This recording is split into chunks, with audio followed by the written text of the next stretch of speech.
Hello, everyone, and welcome back to the Surprise Jab Podcast. I'm your host, Zach Ruger, spicy with new topics every single week, and jamming you with your daily dose of UFC. And we have a massive UFC event this weekend. UFC 316 featuring 2 title fights, multiple ranked contenders, multiple former champions on this card. It is massive. The main event, the rematch, Merab Dvalishvili takes on Sugar Sean O'Malley. And honestly, as unhype as this rematch is, I have managed to just build some animosity, at least with myself, for this card. Overall, I believe there is 12 matchups here, and I mean, that's just me guessing, because I know how many actual fights there are here, but there is a lot of good matchups on this card, and I cannot wait on today's episode to go through and cover each and every single one of them, dropping our predictions on who we think will win in what regards and what's going to go down, because there are a lot of heavy favorites on this card, which I find very, very odd. But we are going to be kicking things off on today's episode with our Money in the Bank predictions. That's right, Money in the Bank, the 5th biggest WWE event of the year. Some may even say the 4th biggest WWE event of the year. Coming at you from the Intuit Dome in Los Angeles, California. We got 4 matchups currently, so we're going to go through and drop our predictions and what we think will happen for that, as we are WWE fans on this podcast. So, other than that, no new UFC fights have been announced. There isn't really any other movies or TV shows I've watched, so your surprise topic for today is your Money in the Bank predictions. We're going to dive right on into it. I mean, that's your intro. That's your 90-second intro. We do it every single episode, so we're going to dive right into our Money in the Bank predictions. So yes, for whoever doesn't know, we've covered it multiple times now, but WWE Money in the Bank, the whole premise of the Money in the Bank matchup is there are 6 superstars. They have to climb a ladder, and at the top is a briefcase, in quotations, that is the Money in the Bank, and whichever superstar gets the briefcase, they are then able to cash in at any time to win any championship they please. Every single instance except for one, it is bid for a world championship. And we got 4 matchups currently on the card, and honestly, it has been a weird build-up. It's been a very, very weird build-up to this event. I will say that the women's Money in the Bank ladder match is currently the one I'm most excited for. Now, I think that one on paper will not main event, but in terms of what match is going to deliver the hardest and which one is going to, whatever winner is going to win, is going to just kind of show us what direction the women's wrestling division is going to head into, should be the main event. But it's not going to be the main event. There's one of 2 options for the main event. We're going to discuss that, but we will start with the women's Money in the Bank ladder match for a women's championship match contract, as it says. I do believe this should open the show. You know, there's only 4 bouts. I don't know if they're going to announce one on perhaps SmackDown the day before, but we'll go with this. So the current women superstars that are in this are Alexa Bliss, Roxanne Perez, Rhea Ripley, Julia, Naomi, and Stephanie Vaquera. So for anyone who is casuals, as many of you are probably, Alexa Bliss, she was out of action for a while. She's won the world championship before. She's kind of this goth, kind of this like scary gimmick she's been going with. Roxanne Perez was an NXT champion, which would basically be like it's kind of like a better version of the G League to the NBA of NXT in terms of Raw and SmackDown. She was a champion down there, and now she's been called up. Rhea Ripley is the top girl. She's the top guy, if you want to say that, in the women's division. Julia, Stephanie Vaquera, both recently called up. They were also NXT Women's Champions. And Naomi is probably one of the hottest heels in the company right now. Heel as in a bad guy. So who do I think is going to win this? I mean, it's pretty much a process of elimination with these matchups. You know, I'll say any of them could actually win. If anyone wins, I'm not going to be too surprised, but there will be some surprises. So first off, who do I not think is going to win? First off, Alexa Bliss, and that's because she recently came back in January from I swear it was a 2-year layoff, and she's just not really in a position to be challenging for a major title like this. I think when we mention the Intercontinental Championship Women's match in a bit, that's a title she should go for, even a singles feud somewhere. But Money in the Bank, she's won it before, and I just don't think now is the place for her. Now, we kind of get into a 3-way tie here with Roxanne Perez, Julia, and Stephanie Vaquera. They've all been recently called up. In order, if you will, Roxanne Perez was called up, then Julia, then Stephanie Vaquera, and they all could win it. And if they give the contract to any of them, I think it would be a big showing that this is going to be a future star. They did it with Tiffany Stratton. If they did with one of these, I would very much love it. And out of those three, who is most likely to get it? So at the bottom of that, Julia. So Julia, out of the 6, probably coming in at 5th. And out of the 3 we're talking about, she's at the bottom. She just, she is so good. She's so talented, but I don't think she has the same hype with the fans compared to the other two. And that's not saying she doesn't have great hype, great in-ring ability, great promos. I just don't think they're ready for her right now. I can see her winning the Women's World Championship or the WWE Women's Championship, but for right now, I don't think she's going to be winning the Money in the Bank ladder match for the women.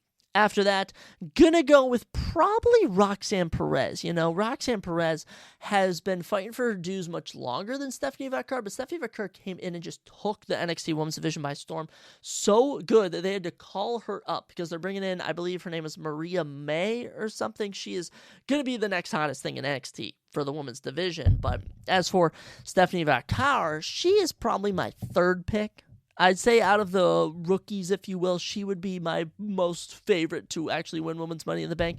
But Roxanne Perez, I just don't think they're ready to pull the trigger on her. Now, if they do, I'm more than happy, but I just don't think they're going to do that. Now, we get into the final 2, Rhea Ripley and Naomi. Now, one thing that has been easy to observe for WWE fans is that the Money in the Bank briefcase works much better when it's in the hands of a heel. So a lot of people are going to go with Naomi for this, and I think Naomi is a great prediction, but I remember it's been 8 years. Naomi has won the World Championship before. Naomi has been that girl. And right now, there is just, WWE loves to do stuff with merch, and they're not going to be able to do much with merch with Naomi. And as much as she has okay promos, okay in-ring ability, I think her gimmick and character overall is what's carrying her. I think Mommy in the Bank, Rhea Ripley, is the direction they are going to go. Rhea Ripley is just so over. Rhea Ripley is on a whole nother level. The fact she's been able to create this character and just create this build around her is honestly so impressive. I mean, everyone you see in WWE, obviously there's a creative team, there's a production team, but really it's the superstars themselves that create these personas and bring them to life. And Rhea Ripley has done an amazing job with it. And I think giving her the Money in the Bank briefcase is such a good play, but it is the veteran play. Rhea Ripley is a veteran at this point when we look at, age-wise, doesn't matter. Same thing goes for UFC, Age doesn't really make you a rookie. It's how soon you've came into the sport, and Rhea Ripley's been at this for a while. So my prediction is going to be Rhea Ripley to win the Women's Money in the Bank ladder match, but I can see a case for Naomi. I can see a case for Stephanie Vaquer. Stephanie Vaquer would be super shocking, and I would love that. The real shockers, I think, Alexa Bliss, Roxanne Perez, and Julia. If any of them win it, I think that would be a big wait a second. No one saw this coming. So the big 3 favorites, Rhea Ripley, Naomi, and Stephanie Vaquer. I'm going to go with Rhea Ripley to win. Following that, I think we're just going to knock the other women's matchup right out of the way. I think they might go men's, women, or they might go women, men's, men. Depends on the order, but we have a rematch. We have a rematch for the Women's Intercontinental Championship, and it is called a last chance match, Lara Valkyria versus Becky Lynch. If Becky Lynch loses, she can no longer challenge for the title as long as Valkyria is champion, and if Lara Valkyria loses, she'll be forced to raise Lynch's hand, acknowledge Lynch as the better woman. That's the stupidest thing ever. Honestly, Triple H has been kind of on a downhill. Everyone had confidence in Triple H, and that confidence is starting to flail. Come on, why don't we just do a stipulation?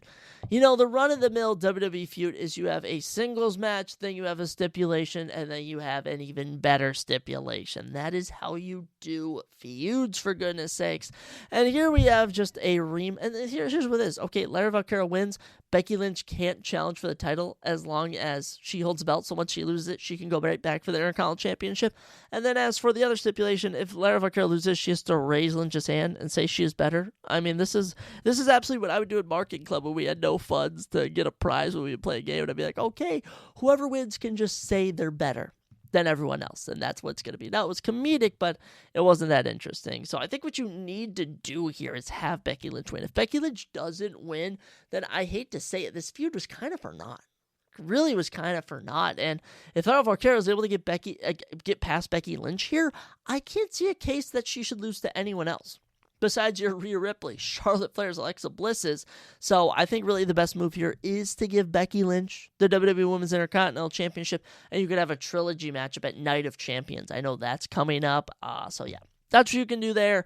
Should be interesting, but this should be a fantastic singles matchup, and it is the only singles matchup currently on the card, unless we get a Jacob Fatu match added or something, which I doubt. This will be your only singles match. So we are going to go with Becky Lynch, probably get a submission win. That's what's going to happen. Following that, I'm going to go with the men's Money in the Bank ladder match. You know, WWE's just done this historical thing where they have these random tag team matches between the top guys in the company to end the show. They did it last year with Cody Rhodes versus Solo Sikoa and their group of guys. Before that, it was Roman Reigns and Solo versus the Usos. It's just been a staple. I don't know what they did in 2022, but I do know in 2021, they had Edge versus Roman Reigns with John Cena returning. That was awesome. For this, I don't really know. So, as for the men's Money in the Bank, we'll talk about that. Right now, we have Solo Sikoa, LA Knight, Penta, Seth Rollins, Andrade, and El Grande Americano. And the big swerve, the big thing everyone is in arms about is that El Grande Americano, a.k.a. Chad Gable, beat not only CM Punk, but also AJ Styles to qualify for this Money in the Bank ladder match. And he has a matchup earlier in the day at Worlds Collide, which is another WWE PLE that they're doing earlier in the day with a different promotion. So El Grande Americano is not winning Money in the Bank. That would be one of the weirdest swerves I've ever seen, personally. So it just feels like a weird thing that we're not having CM Punk on this card. It really sucks, the burying of AJ Styles. It's just so unnecessary. It's like Tony Ferguson, but where you don't actually have to have Tony Ferguson lose. You can just have Tony Ferguson win. That's AJ Styles. Just someone with so much talent, but he's getting older, and they just won't pull the trigger on him to give him one last run. And apparently there's no plan for him and John Cena to have one last match against each other. That's really heartbreaking. So El Grande Americano is not winning. Another guy's not winning, Penta, and I absolutely love Penta. He's so entertaining, but he doesn't do promos. He's kind of just this silent mystic character, this luchador who is super entertaining. And I honestly think in the matchup, he's probably going to cost Chad Gable or El Grande Americano. Those two are going to take each other out to some regard, but Penta just wouldn't really work with the briefcase. He works for the Intercontinental Championship, the United States Championship. He's a mid-card wrestler. He's not going to be the guy to carry us on with the Money in the Bank briefcase. And hopefully they don't do what they did last year with Drew McIntyre cashing in and failing on the same night.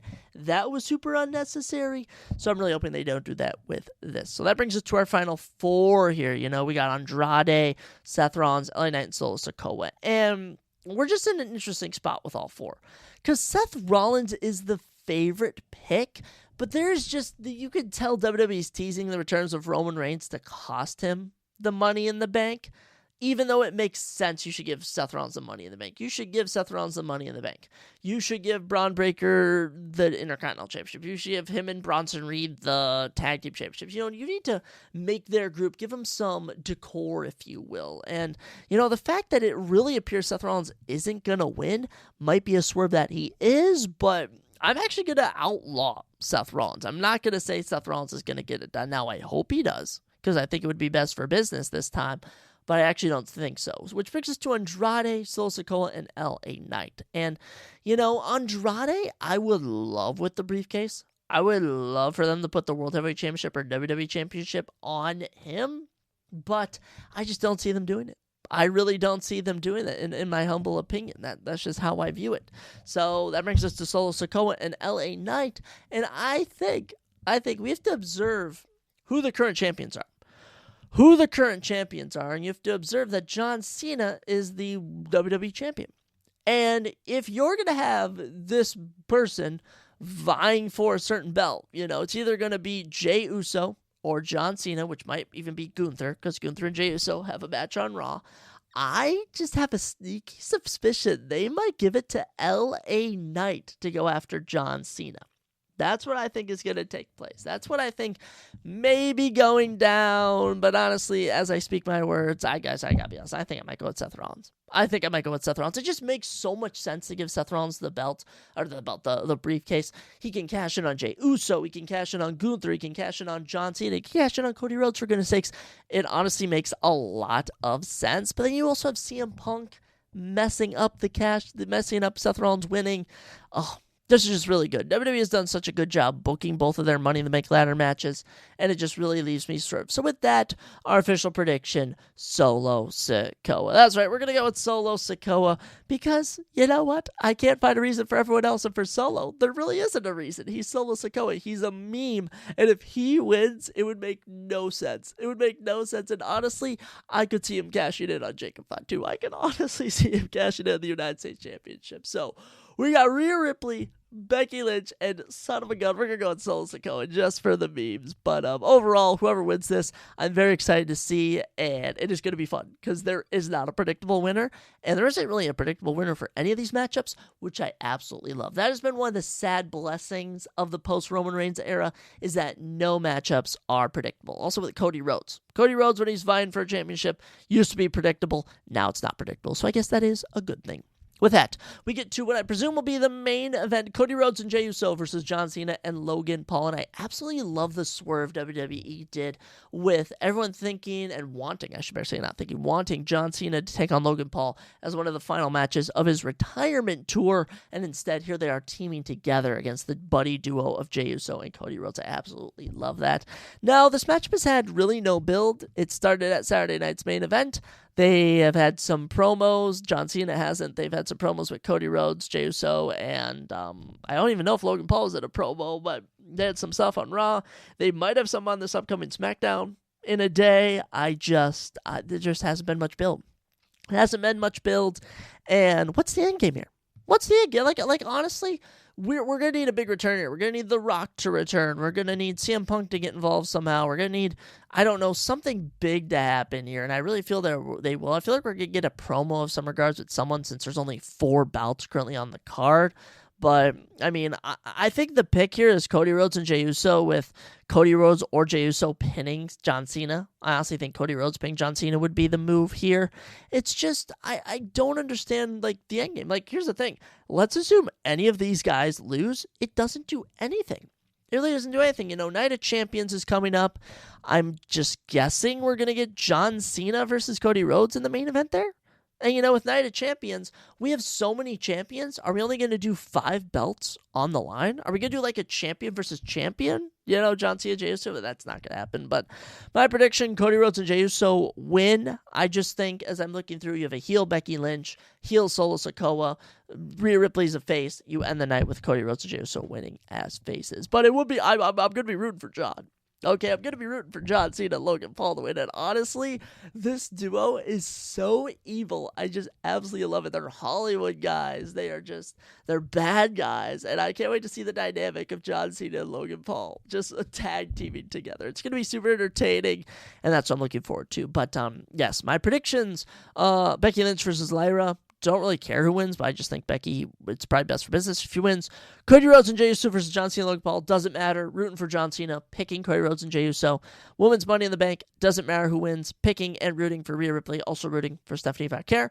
Then for the men's Money in the Bank ladder match, going with Solo Sikoa. Don't really care who wins. Probably rooting for Seth Rollins. But yeah, Money in the Bank, super exciting. I encourage you all to check it out because it is worth a watch. But with that, ladies and gentlemen, let's get into our action-packed UFC 316, which of course they always have potential to be the best pay-per-view of the year. Will it live up to the hype? Let's get right into it with our predictions. Starting off our card, we head to the early prelims, and we kick the card off with a lightweight bout between Marquel Medeiros and Mark the Shark Chonitsky. I absolutely love the name Mark the Shark. Marquel is 10-1. Mark is undefeated. 8-0. Both men are in the orthodox stance, and UFC stats has not even updated Mark's height or weight or reach or any of that.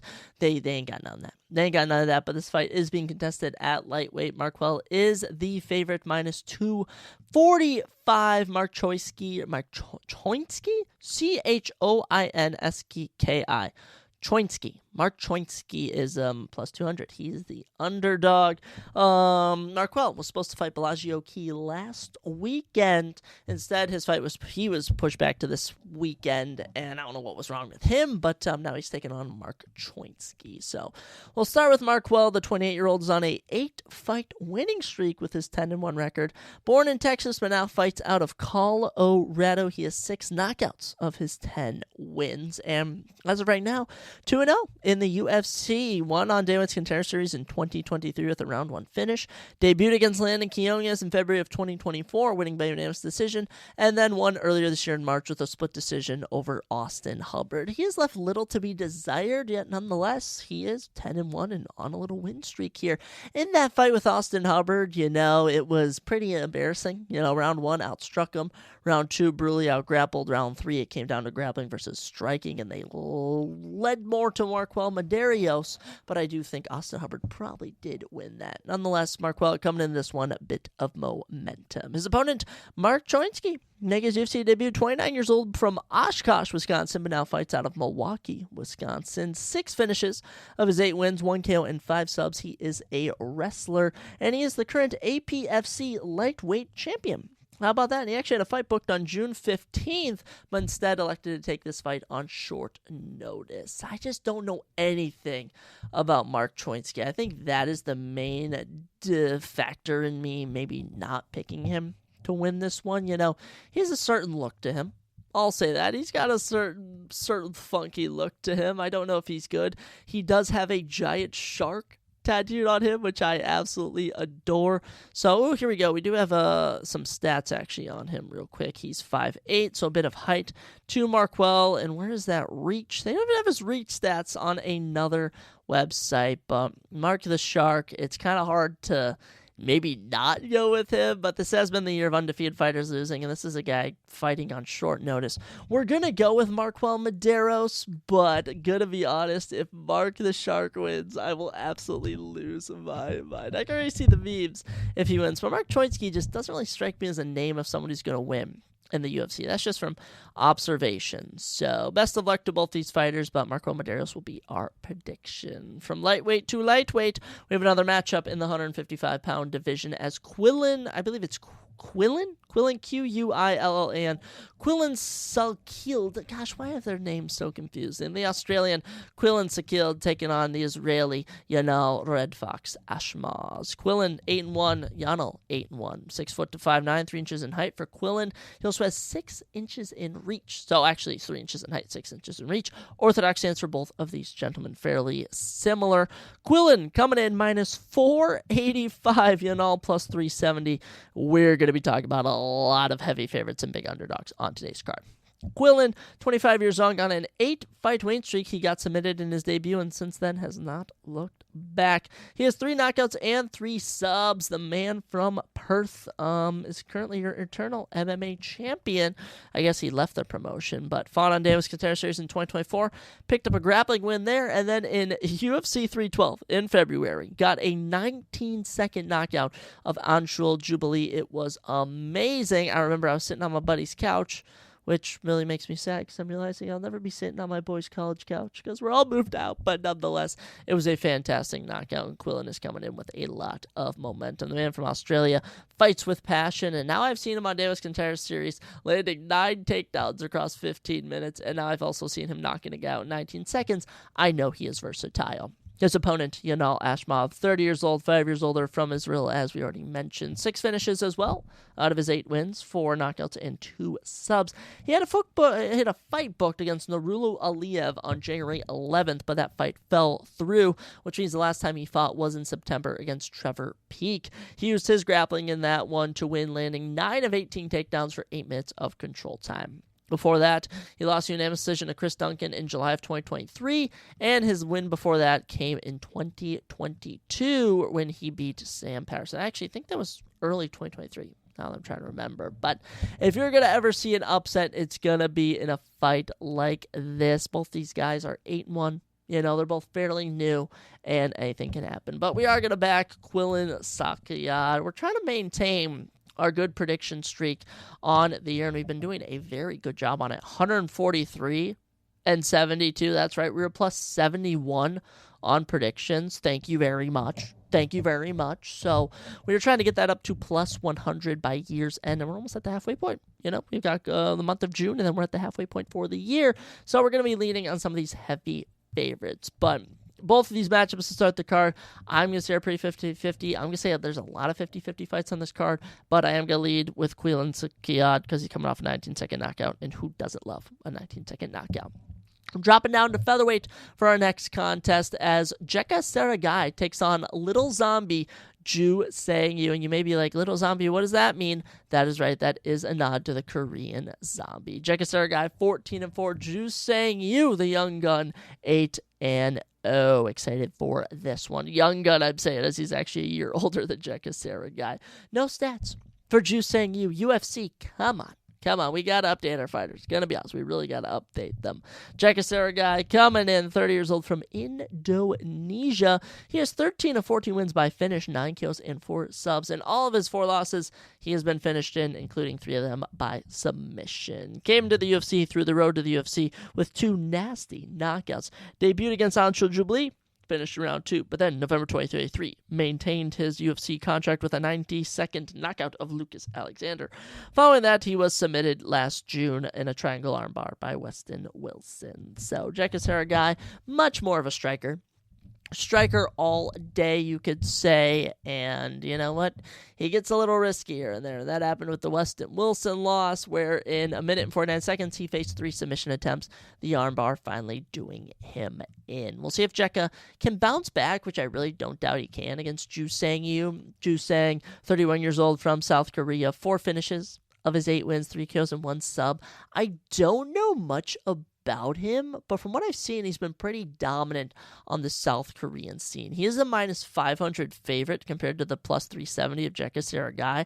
So if you are looking for a nasty parlay to start the night, Mark Choinsky, Yanal Ashmov, and Jekka Saragai will bring you in just, I can't even imagine how much money you'd win if they all won. But of course, we're going to pick Ju Sang-yu, and it's because I love my South Koreans. I can't lie, this undefeated fighter streak, it isn't as prevalent as it used to be. I think a lot of undefeated fighters are still going to lose this year, and don't get me wrong, Ju Sang-yu and Mark Choinsky probably both could lose, but Ju Sang-yu, I just think from the statistical wise, I think he's going to get this done, maybe land some takedowns, ground and pound, but Jekka Saragai has just been too wild for me. We're going to go with Ju Sang-yu. Plus, he's Little Zombie, man. He's supposed to be the next Korean Zombie, if you will. Moving from featherweight to women's flyweight, we get some ranked competition here. Hello. As number 13th ranked Ariana De Silva, Queen of Violence is her nickname, takes on the Joker, Wang Kong. Oh my gosh, I love Wang Kong. I adore Wang Kong. 17-10 record for Ariana, 7-1 for Wang Kong. Both women are 5'6", 67-inch reach to 66, so 1 inch for Ariana. And then Orthodox stands for Ariana with a Southpaw stands for Wang Kong. The 13th ranked Ariana De Silva plus 360, Wang Kong minus 500. Insane. 31 years old from Brazil, Ariana De Silva has 10 of her 17 wins by finish, 6 kills and 4 subs, and out of her 10 defeats, she has been submitted 1 time and knocked out 4 times. I almost read that backwards, but Ariana, been with the UFC since 2019. This is year 6 for her, and hasn't really done much. She has, of her 10 defeats, I'm pretty sure 7 of them in the UFC, on a 2-fight losing streak right now. Now, mind you, those losses are to the number 6 and number 11th ranked women in the division, Jasmine and Karine. Hasn't won since 2023 when she submitted Casey O'Neill. So Ariana looking to recapture some magic with an upset win over Wang Kong. But Wang Kong, 33 years old, Shanghai, 4 finishes of her 7 wins, and she's a killer. She is a killer, 2-1 in the UFC. She came off of road to the UFC and was upset by Gabriela Fernandez in November of 2024. But we'll look past that because she came back in February, dominated Bruna Brazil. When I mean dominated, I have no idea how Bruna Brazil survived. 103 significant strikes to 31. It was excruciatingly brutal. So Wang Kong, easy pick here. Ariana, she's going to probably be going for some submission attempts, but Wang Kong is probably going to knock her out. I got Wang Kong knocking Ariana De Silva out cold. It is so hard to pick against any underdogs on this card. And as I'm slowly making my way down, guys, I'm starting to notice I may not be picking a single underdog on this card, which means I'm not super confident in the predictions. But we'll have to see. I don't know. Maybe we'll mix something up, but we are going with Wang Kong for this matchup. From women's flyweight to men's welterweight, you have Chaos, the Oxfighter Williams, against Andreas Bane Gustafsson. Chaos 15-4, Andreas 11-2, 6'1" to 6 foot, 1 inch in height for Andreas, and 4 inches in reach for Chaos, 77 to 73, orthodox stance for both of these gentlemen. The odds much closer here, minus 205 for Chaos, plus 170 for the underdog, Andreas Gustafsson. Chaos coming into this one, 31 years old from Detroit, 9 of 15 wins by finish, 7 kills and 2 subs. Of his 4 defeats, he's only ever been finished once by submission, and this man has been dying to get a fight. I mean, he was supposed to fight Uros Medic on this card, then he was supposed to fight Albert Todoyasson, who was making his debut, and now finally he's gotten Andreas Gustafsson, who was supposed to fight last weekend. So thankfully, Chaos is getting a fight. Fought earlier this year in February and was submitted in round 2 by Gabriel Bonfim. Gabriel Bonfim ran through Chaos, and funny enough, Gabriel Bonfim did so good, they're giving him Wonderboy Thompson. They're giving him Wonderboy Thompson, who was ranked number 12. So clearly they think highly of Gabriel Bonfim. But other than that, the other losses in Chaos Williams' UFC career, Michelle Pereira and Randy Brown by decision. Other than that, dude has some nasty knockouts. Last one was in May in 2024. Knocked out Carlston Harris. He's knocked out Miguel Beza, Abdulrazak Hassan, Alex Morono. This dude is very, very legit. Now, 31, he still has a lot of time to go, but he just is never able to get over humps. Like, Gabriel Bonfim was a tough competition, going to be a tough competitor no matter what, but he couldn't get past him. Randy Brown, I probably didn't actually lose to Randy Brown, if I'm being honest, which really derailed his career, but I mean, that's just that. We'll see how he does here, though. He is a striker through and through. It'll just depend how he does against Andreas Gustafsson. Andreas, coming off from Day West Contender Series, got a round 2 knockout with some knees. He's 34 years old from Sweden, currently riding a 3-fight winning streak. 10 of his 11 wins are by finish, 8 knockouts, 2 subs, and he's supposed to fight in January. Then he's supposed to fight again in February. I mean, this dude has been dying to get a fight, and finally he gets one here. I think if you're going to see a believable underdog winning, it'll be here. But I just don't know anything about Andreas. I'm going to be honest. I don't know a lickety-split about Andreas Gustafsson. All I have is his Dana White's Contender Series performance where he had 4 minutes and 32 seconds of control time in round 1 and then got a knockdown and some ground and pound in round 2. That's all I know. So for Chaos, I have seen him. I've seen the knockout power. So that if Andreas can land some takedowns to get that done, he will get the victory, but as of right now, I am going to be going with Chaos Williams. I'm a little torn now. I won't lie. Andreas is 34. That's not the most appetizing, but there's just something about him. Let me actually get one last look at Andreas Gustafsson here, because I'm thinking, guys, I haven't picked a single underdog. I don't know if I'm going to. He has kind of a tough look to him, but he also has that old person type of look. That's kind of what he has. He is an old-looking 34. Chaos Williamson looks 31, and we're going to see if Chaos is able to bounce back. I'm going to say he bounces back with a round 1 knockout, but we'll have to leave him up to Jesus, I suppose. Chaos Williamson by round 1 knockout. That's my prediction. I suppose for my other ones, I got Wang Kong landing a knockout, Ju Sang Yu, probably a decision, Marco Medeiros decision, Quillen Sakila, knockout. I can see a decision or knockout or submission, honestly, for any of these fights. These prelims are very, very competitive. We are going to stick with Chaos Williams, though, for this one. After that, we get into a fight, which I'm not too surprised it's on the prelims, but I mean, nonetheless, this far down as we have the number 7 and number 11th ranked heavyweights in Sergey Spivak, the Polar Bear, and Waldo Salsa Boy, Cortez Acosta. It's crazy to think how dead the men's heavyweight division is. That used to be the premier division, and now there's not a single fight booked in the top 10, and we are not counting Rizvan Kuniev versus Curtis Blades. That one does not count. All right, Derek Lewis, Talishon Teixeira.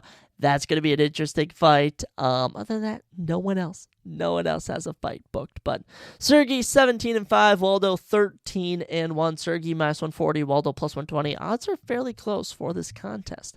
6'4" to 6'3", an inch in height for Waldo. Both men have a 78-inch reach, orthodox stance. I mean, these two are fairly similar build-wise. Sergey, 30 years old from Moldova. Crazy to think he's 30. Dude, he was fighting in the UFC when he was 24 years old.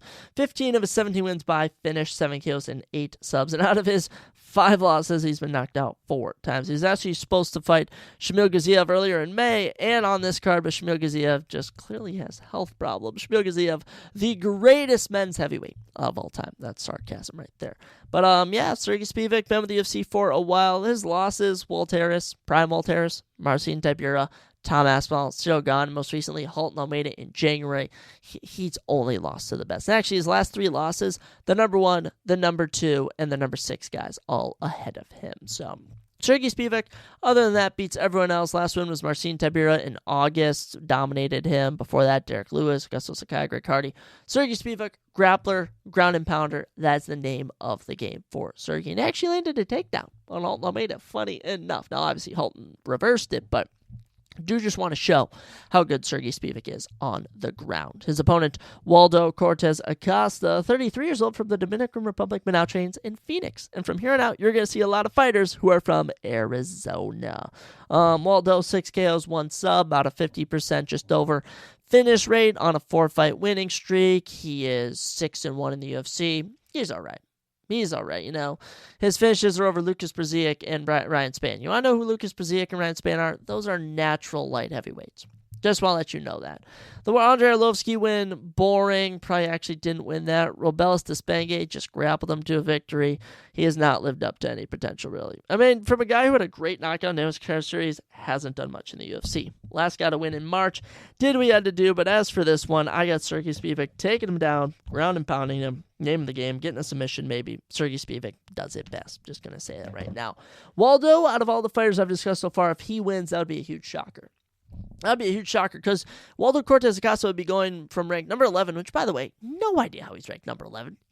When we look at some other ranked number 11 ranked fighters in the UFC, Johnny Walker, Brendan Allen, Jeff Neal, Hafel Fasif, Gene Silva, Ahmed Zahabi. I mean, we are not talking about Waldo Cortez Acosta, for goodness sake. So if he wins, that would be insane, but I just don't really see a path to victory. If there's anyone who should be minus 500, I think it should be Sergey Spivak. And as I say this, we're going to come back Monday, and we're all going to be discussing about how I was brutally wrong. But I don't think I'm going to be wrong. I'm going to be riding with Sergey Spivak. After that, second to last prelim here. Wow, a lot of prelims. We head to the men's light heavyweight division as the number 12 ranked Azamat Murzakanov takes on the unranked Brenson Ribeiro. Azamat, the professional Murzakanov. He finally decided on a nickname, the professional. And we have the gorilla, Brenson Ribeiro. Ooh, the gorilla. Azamat, 14-0, undefeated. Brenson Ribeiro, 17-7 with a no contest. 6'3" to 5'10", 5 inches a night for Brenson, but that is nothing new for Azamat, nothing new. 10 inches in reach for Brenson, 81 to 71, very crazy actually.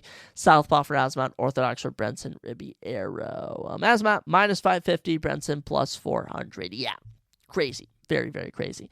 Azamat, despite being at a size and reach disadvantage, I mean, it's honestly never impacted him in his career. 36 years old from Russia, but now trades out of New Jersey. I already know we're going to get a pop when they announce that. 11 of his 14 wins by finish, 10 kills and 1 subs. He was actually supposed to fight Nikita Krylov at UFC 309. Then was supposed to fight Johnny Walker on this card. Both those guys pulling out. Actually, I think he pulled out of the Nikita Krylov fight, but I know Johnny Walker pulled out of this fight, sadly. So hopefully we get both these guys fighting on fight night. This dude's 4-0. 3 finishes, 3 great knockouts, but he's kind of been averaging just a fight a year. 2 fights in 2022, 1 fight 2023, 1 fight 2024, and now fighting in 2025. We've been waiting to see Azamat fight. And don't get me wrong, last time out against Alonzo Menifield, beautiful, dominated him, but I'm just really been waiting to see him back in the octagon. His opponent, Brenson Ribeiro, 28 years old from Brazil, 9 knockouts and 7 subs, give him 60 of 17 wins by finish, and of his 7 losses, he has been finished 5 times. This dude never goes to the decision. He is a heavy underdog, though, I will say. 2-fight winning streak, wins over Kyle Machado, and most recently in March, Dayar Nergoze, who he submitted with a Kimura. Absolutely humbled Dayar Nergozi, who is supposed to be the next big thing in the men's light heavyweight division. Other than that, he's lost to Zhang Mingyang, lost to Magomed Gadzhiev, beat Bruno Lopez, who we just watched fight on the Contender Series. He's 2-2 in the UFC. This is make or break. This is a great opportunity for him. I think with his reach and size, he should statistically win on paper. But when we actually watch Azamat fight, there's just something in his fist. I swear he has steel plates in his fist. He hits like prime Francis Ngannou. I mean, he touches guys and they just like wobble. And he touches them again and they go down. It makes no sense. So, easy prediction for Azamat Murzakanov. I hate that I'm picking every single favorite, but I'm sure we'll get some upsets here and there throughout the card. But I'm going to go with Azamat Murzakanov by knockout. I just don't really see Brunson Ribeiro getting it done. Following that, we get to our final prelim, and it features the number 12 and number 14 ranked flyweights in the UFC as Bruno Bulldog Silva takes on Joshua the Fearless Van. Ooh, Joshua Van, I love you. Bruno Silva plus 400, Josh minus 550. The odds makers going crazy on this. 5-5 to 5-4 in favor of Joshua Van. Both men have a 65-inch reach, orthodox stance, 13-2 record for the 23-year-old Joshua Van. 14-6 with 2 draws and no contest for the 35-year-old Bruno Silva. That's right, the number 12 ranked Bruno, 12 years senior over Josh Van. Bruno is from Brazil, but now trains out of Arizona.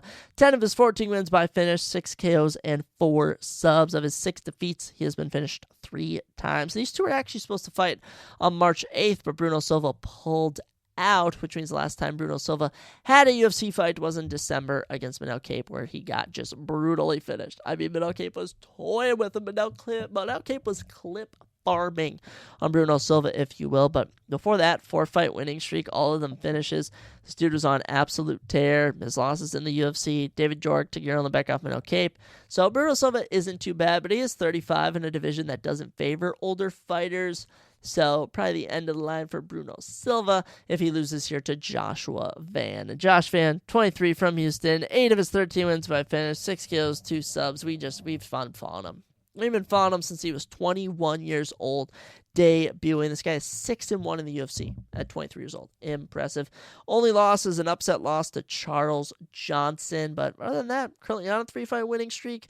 All of them by decision, but they're not boring decisions. That's the thing. They're all entertaining. Joshua Van is in entertaining fights. That's all I'll say.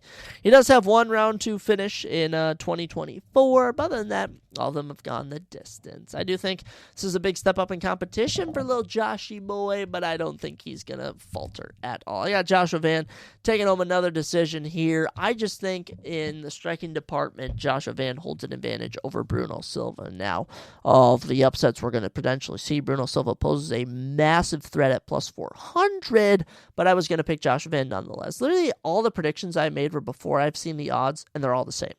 They're all the same. Maybe Jekasera Guy I've changed on, but certainly sticking with Joshua Van over Bruno Silva to then move up to the number 12 spot in the rankings. After that, ladies and gentlemen, we will dive into the main card, and we kick things off welterweight division, and I am still surprised this guy's ranked. Vicente Luque at number 14 as he takes on the Trailblazer, Kevin Holland, Silent Assassin, Trailblazer. Great matchup here. Vicente plus 215. Kevin minus 275. That's right. Kevin Holland a favorite. What do you know? Kevin Holland coming in as the favorite. Vicente 23-10 with a draw. Kevin Holland 27-13 with a no contest. 4 inches in height for Kevin. 6'3" to 5'11", and 6 inches in reach. 81 to 75. Orthodox stance for both of these gentlemen. We'll start with Vicente since he's in the rankings at number 14. 33 years old. Born in New Jersey. How about that? But now trains out of Brazil.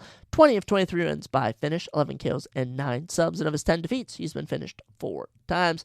He did have 2 canceled bouts against Nick Diaz in 2024 before finally taking a fight with Themba Gorimba on short notice, whom he submitted in 52 seconds. But other than that, 1-3 in his last 4. Besides that, Joaquin Buckley, Jeff Neal, and Bilal Muhammad all beating him.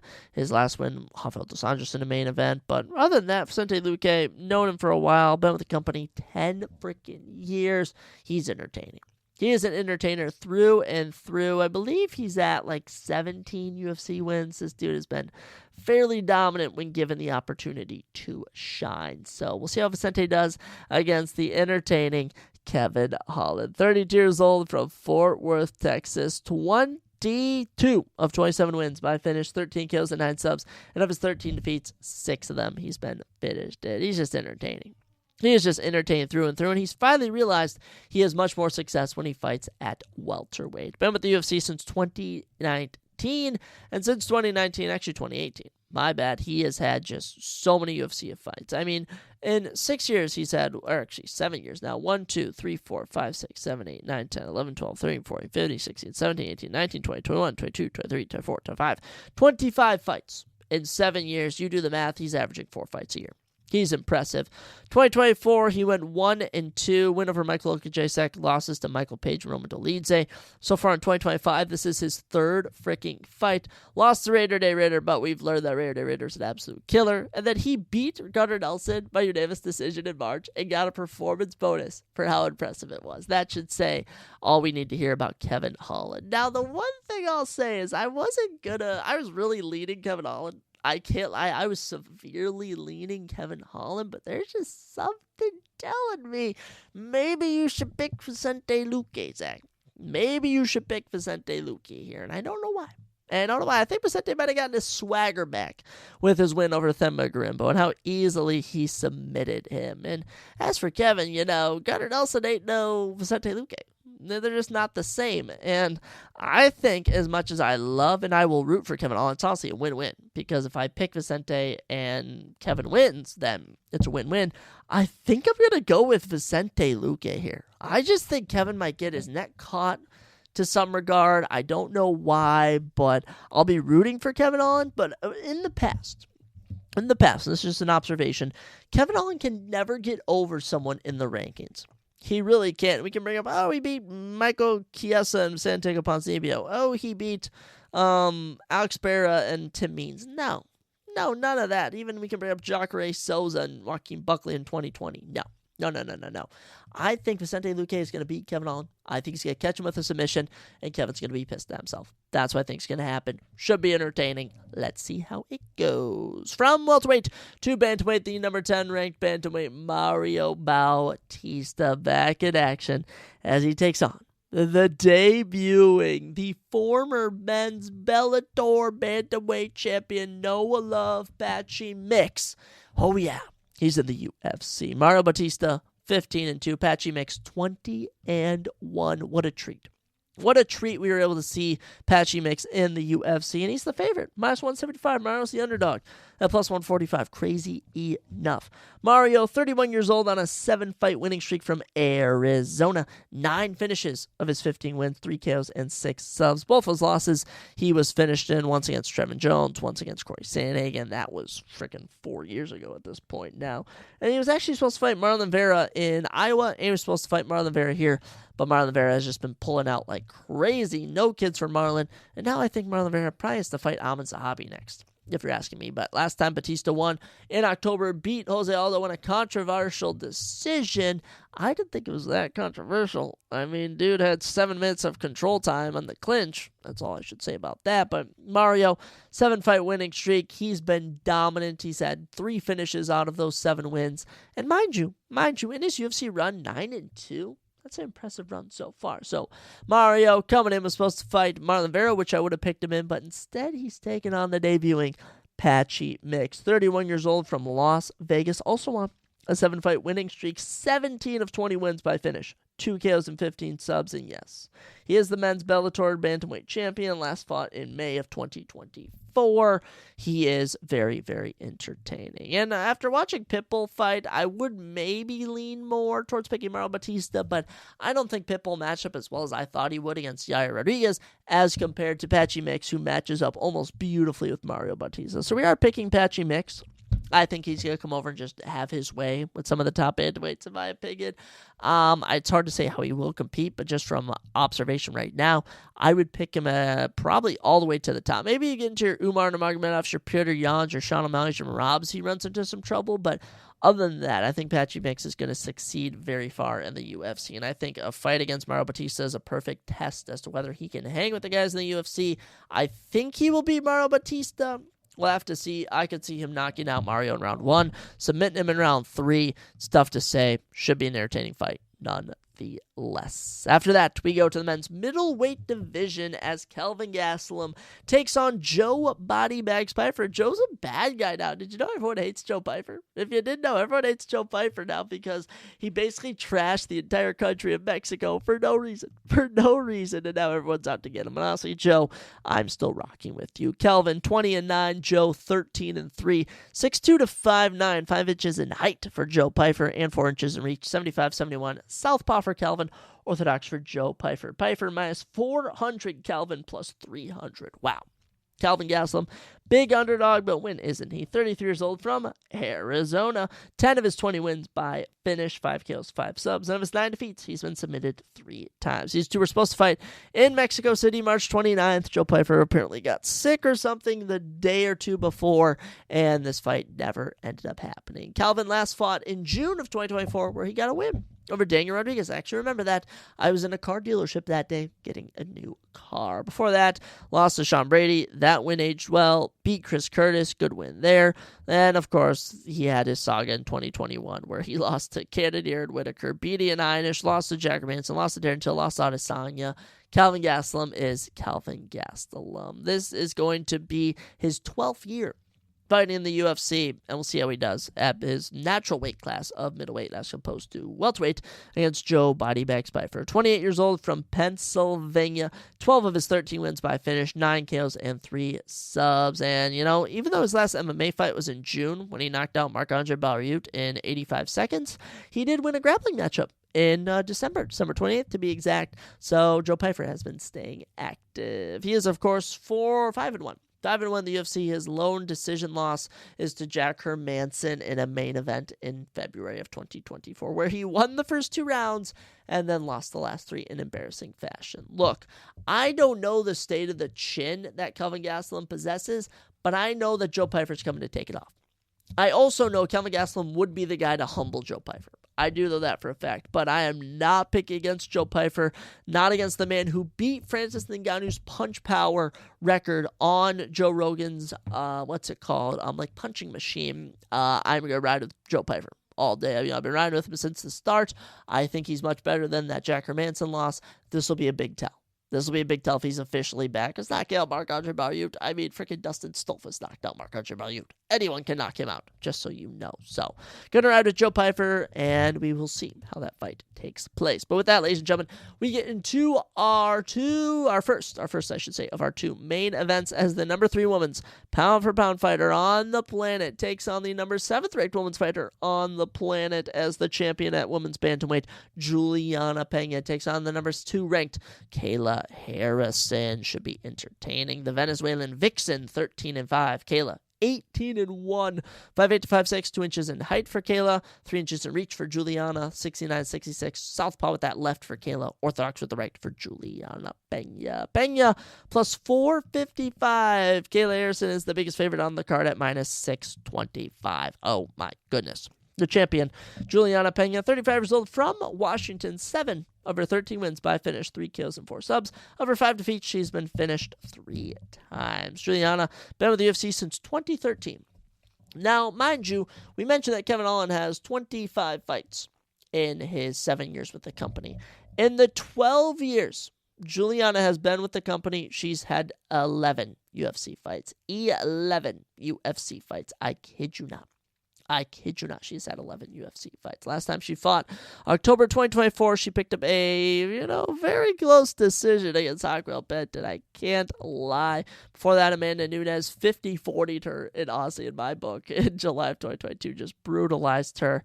And Aussie, no idea Juliette Pena is the champion right now. And it's weird to think that Juliette Pena is actually a first ballot Hall of Famer, because she's a 2-time champion. Did you know Juliette Pena has won more world championships than who's someone I could use? Because technically, when you defend it, you technically still win it. So, Conor McGregor, maybe? No, Conor McGregor won multiple times, but you get the point I was trying to make. Juliette Pena is somehow one of the greatest women fighters of all time on paper, I guess. But I mean, little to be loved about her. Her fighting style is dull and boring, and she's honestly not unlikable. She's pretty good looking, and she just opens her mouth. It was actually Kayla Harrison who said this, and, she's like, I have so much respect for Juliana. She just opens her mouth, and it makes it so hard to respect her, and she is honestly just the worst on the microphone. I mean, it's not even like getting heat. It's just like, close her up. It's just awful hearing her speak.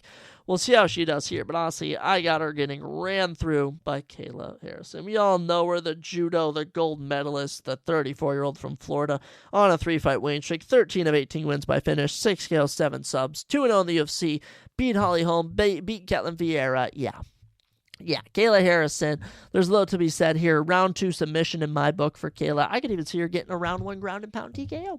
All right, it's Kayla Harrison all day. Kayla Harrison is here to save the women's bantamweight division, and Amanda Nunes is apparently rumored to be fighting the winner of this contest, which honestly makes sense because if Kayla Harrison wins, who is she going to fight? Really? Kellen Vera rematch? Norma Dumont? I mean, Eileen Perez? No. That's a perfect fight right there as we get the women's bantamweight division moving along. Kayla Harrison gets past Juliana Pena, dominates her, then takes on Amanda Nunes. Sign me up all day. I'm here for it. But with that, ladies and gentlemen, that brings us to our main event of the evening, the rematch with no one asked for. No one asked for this rematch, but we do have the number 4 pound-for-pound fighter on the planet, Merab the Machine Dvalishvili, taking on number 14 ranked man on the planet, number 14 pound-for-pound fighter, the number 1 ranked bantamweight contender, Sugar Sean O'Malley. Of course, we know, we love them. They fought at the Sphere. We saw what we needed to see, I thought.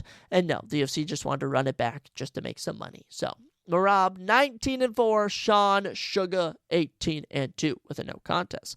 5'11 to 5'6, 5 inches in height for Sean, 4 inches in reach, 72 to 66, or 68, I should say. Switch stance for Sugar, orthodox for the Machine. Merab's the favorite, minus 300. Sugar plus 240. I feel like we just covered them 8 months ago because I did cover them 8 months ago, which is weird to think that was that long ago. But Merab, 34 years old from Georgia, now trains out of New York, so I'm sure he'll get a little pop when that's announced. 12-fight winning streak. 12-fight winning streak for the guy. It's crazy. It's crazy. He's right behind Islam. He is right behind Islam on this winning streak, and it's been a great winning streak. I mean, the names he's picked up, Jose Aldo, Marlon Moraes, Piotr Jan, Henry Cejudo, Sean O'Malley, Umar Nurmagomedov, he's been on absolute tear. I mean, I honestly still think him and Umar's fight might be fight of the year right now. I'll have to go back and look, but right now I think that is my 2025 fight of the year contender. Certainly one of the best title fights we've had of the year so far. This dude has been on an absolute run, and, you know, I didn't pick him against Umar. I didn't pick him against Sean. And for some reason, I picked him against Henry Cejudo, which makes no sense. But Merab, back in action, only 4 finishes, only 3 knockouts, and 1 sub in his entire career. Maybe that changes here. Maybe he submits Sean O'Malley. Maybe he knocks out Sean O'Malley from ground and pound. We'll have to see. But of course, Sean O'Malley, the contender, 30 years old from Arizona, 13 of his 18 wins by finish, 11 KOs, and 2 subs. Last time he fought September, lost to Merab, but now's a great opportunity to bounce back, to win, to get back in the victory column. And will he? I don't know. I honestly don't know. It's hard to say what will happen in this rematch, but if I'm a betting man, and, you know, I guess I am to an extent a betting man, I'm going with Merab. You know, here's the thing. Here's the thing. I could compare this to a lot of things, but the fact of the matter is Merab dominated Sean. Whoever was throwing out 48-47 scorecards was being generous to Sean O'Malley. I didn't think he won. I didn't think he got a single round when they fought the first time. And Sean set out, you know, stay off social media apparently for 9 months. And what did Merab went out and do? He went out and beat Umar Nurmagomedov, who everyone was scared of. Handed him his first career loss. So Merab, I think, is just going to do what he does best. And he's going to take it to Sean O'Malley, and he's going to grapple him and drown him. And this might even be more dominant than the first time around. Now, I don't want to say I'm sleeping on Sean O'Malley. I'm not, but also it's like Sean's lost his aura. Sean's lost his stigma. He froze up against Merab, and, you know, we know he doesn't freeze up. We saw the Marlon Vera performance. We saw the Aljamain Sterling performance. We saw the Piotr Jan performance. He doesn't normally freeze up, and he froze up when he took on Merab. So the question at hand will be, can Sugar get past the stigma, go back to his roots where he's dancing, where he's doing all these fancy moves, landing the big shots and celebrating, or will he just mope and pout the whole fight like he did against Merab the first time? Now, I think Merab gonna take him down, gonna get after him, and honestly, let's go with a Merab knockout just to be spicy and sprinkle a little bets here and there. But, ladies and gentlemen, that is your full UFC 316 preview. I mean, holy cow, lots of action.